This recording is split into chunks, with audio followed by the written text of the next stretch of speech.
शकुंतला सिक्खा, धवलजीत क्षेत्र और जितेंद्र कुमार सिंह, राकेश सिंह पागपड़ा और मेरे साथ थे राजेश सैनी और नाम मैं भूल रहा हूँ।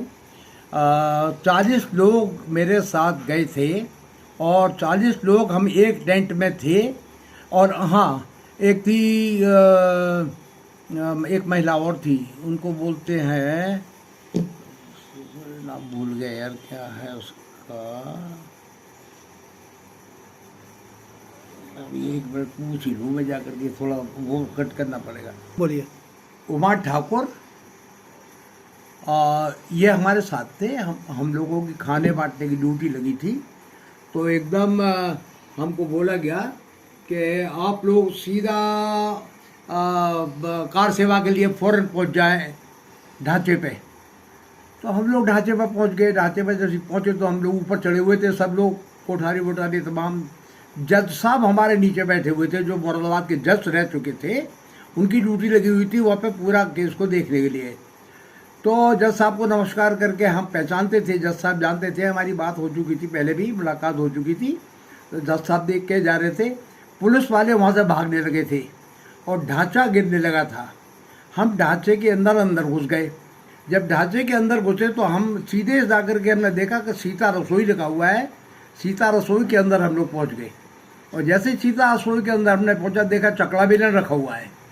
तो हमने चकला बेलन उठा लिया। राकेश बोला, साहब बहुत वजनी है चकला बेलन, ये साहब चकला बेलन यहीं छोड़ दें साहब, जाकर के ईंटें ले चलते हैं हम। तो मैंने कि 2-4 ईंटें भी ले चलेंगे और पूजा करने काम आएंगी यहाँ पे। चकला बेलन उसने उठाया और जैसे ही ईंटें उठा के बाहर निकलने लगे तो दरवाज़ा बंद हो गया, ढांचा गिर चुका था।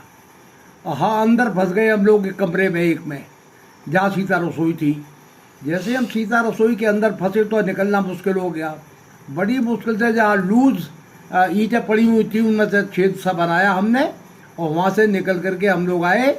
और आकर के फिर जज साहब को हमने नमस्कार किया और अपना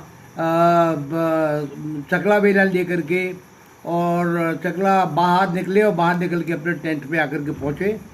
हमको आदेश मिला तुरंत कि आप जाकर के फ़ौरन, शाम हो चुकी थी, रात हो रही थी, कि आप जाकर के तुरंत चबूतरा बनाएं और राम की मूर्ति का अनावरण वहाँ पे करेंगे हम लोग।